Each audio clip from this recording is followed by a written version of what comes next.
जय गुरु जी संगत जी, शुक्राना गुरु जी, नारंग अंकल। चैनल को शेयर करें और सब्सक्राइब करें और साथ में लगे हुए बेल आइकॉन के बटन को प्रेस करके ऑल पर क्लिक कर दें ताकि डेली अपलोड होने वाले बड़े मंदिर वाले गुरु जी के सत्संग और ब्लेसिंग संगत जी आप तक पहुंच सके।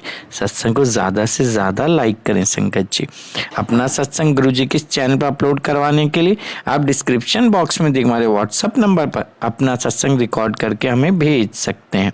जय गुरु जी। आज का सत्संग संगत जी बड़े मंदिर की ऐसी ब्लेसिंग का सत्संग है जो आपको काफ़ी समय से इंतज़ार था कि ये ब्लेसिंग गुरु जी कैसे देते हैं। बहुत प्यारा सत्संग है, सत्संग को लास्ट तक सुनिएगा। और ये सत्संग हमारे साथ शेयर किया गुरु जी की बहुत ब्लेस संगत है। दिल्ली से प्रतिभा आंटी जी ने, हाँ जी, दिल्ली से प्रतिभा आंटी जी ने सत्संग हमारे साथ शेयर किया। मैं दिल से आंटी जी का शुक्राना करता हूँ। चलिए सत्संग स्टार्ट करते हैं। जय गुरु जी। जय गुरु जी। शुक्राना गुरु जी, अनंतम अनंतम शुक्राना मेरे गुरु जी महाराज।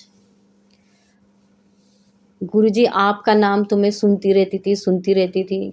यहाँ गुरु छतरपुर में गुरु जी महाराज है, सारे कष्ट दूर करते हैं।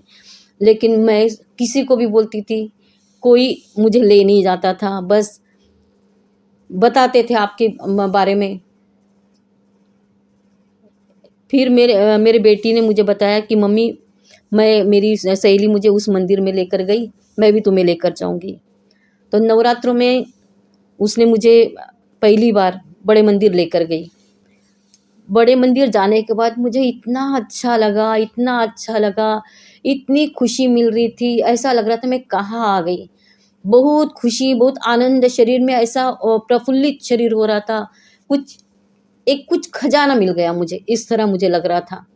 मैं बड़े मंदिर के दर्शन किए। उस समय नवरात्र था, जल्दी जल्दी हम लोग गए थे, जल्दी जल्दी फिर वापस आए। तो मेरी कुछ परेशानी थी। हर नवरात्रों में मैं जब भी पूजा करती, तो जब आरती करती थी, मैं घूमती रहती थी आरती की थाली लेकर। बस पूजा मेरी पूरी मैं कर ही नहीं पाती थी। बस मैं शरीर मेरा घूमता रहता था। इस कारण से घर वाले भी परेशान थे। पूरा साल नहीं होता था कुछ, लेकिन नवरात्र में ही होता था। मुझे अच्छा लगता था, मुझे खुशी होती थी पूजा करते वक्त, कोई परेशानी नहीं होती थी। लेकिन घर वाले परेशान हो जाते थे कि उनको लगता था क्या है, जब भी पूजा करने बैठ जाती थी इस तरह ये करती रहती है। बस सपोर्टिंग इस तरह एटमॉस्फेयर भी नहीं हो पा रहा था, क्योंकि कोई मुझे समझ ही नहीं पा रहा था कि क्या है नहीं है। किसी को हम बोल नहीं पा रहे थे।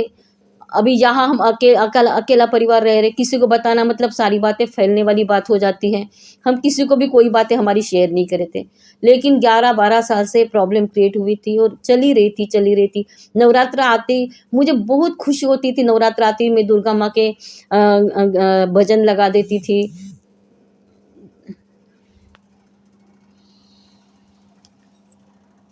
दुर्गा माँ के भजन लगा देती थी। यानी इतना मुझे यानी इतनी आत्मिक, मानसिक, इतनी सुखद एहसास होता था, बहुत अच्छा लगता था। लेकिन जब जैसी आरती करने बैठती, जब शरीर घूमता था तो वो बड़ा अजीब सा होता था। बेटी थोड़ी सपोर्ट करती थी, मुझे फूलों की वर्षा अच्छी लगती थी, मुझे सिंदूर का टीका अच्छा लगता था, तो वो मुझे आरती करते करते सिंदूर का टीका लगा देती थी।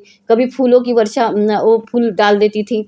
लेकिन सब घर वाले परेशान हो जाते थे कि ऐसा क्यों हो रहा है। इतना यानी एक अजीब ढंग से उनको निगलेक्ट तरीके से थोड़ा सा ये हो रहा था। मुझे भी समझ नहीं आता था मैं क्या करूँ, लेकिन होता था। और मैं पूजा करने का टालती थी। हम लोग बंगाली है, हमारे घर में वैसे नवरात्र में दुर्गा पूजा में जाते हैं। घर में दुर्गा माँ की मूर्ति यानी स्वरूप स्थापित करके, कलश वगैरह स्थापित करके पूजा नहीं होती। लेकिन दिल्ली में रहते हुए मुझे सारा देखते हुए मुझे लगता था मैं भी करूँ। तो मैं इसलिए पूजा कलश वगैरह स्थापित करके करती थी। तो मेरे अंकल बोलते थे कि तुम यानी हमारे घरों में नहीं होता ऐसा, तुम करती हो इसलिए तुम्हें ऐसे होता है। लेकिन फिर भी मुझे अच्छा लगता था। जब भी मैं नवरात्र पहले बोलती थी नहीं करूँगी, इस साल नहीं करूँगी, लेकिन नवरात्र जैसे ही आता था मेरी इच्छा और भी प्रबल हो जाती थी। नहीं, मैं कलश रख देती थी, दुर्गा माँ की पूजा करती थी। मैं पूजा करते ही पर आरती करते समय बस मुझे वो प्रॉब्लम क्रिएट हो जाती थी कि मैं पूरी पूजा भी नहीं कर पा, जैसे ही माता रानी को नमस्कार करूँ, छू, बस शुरू हो जाता था।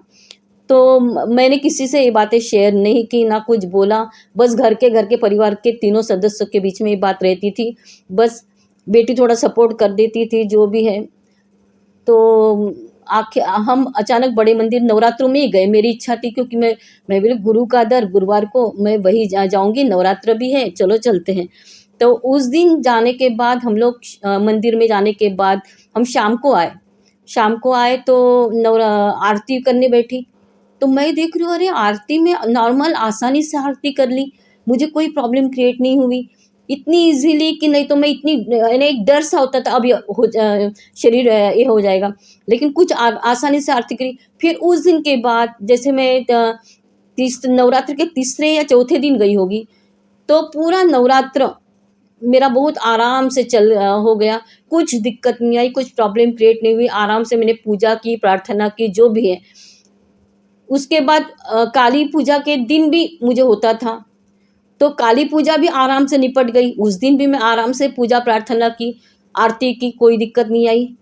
मैं बोली, हे गुरुजी महाराज, आपने तो मुझे ये परेशानी, मैंने तो आपको बोली भी नहीं, और आपने तो बिन बोला कैसे मेरी परेशानी, प्रॉब्लम मेरी सुन ली और मेरी परेशानी दूर कर दी।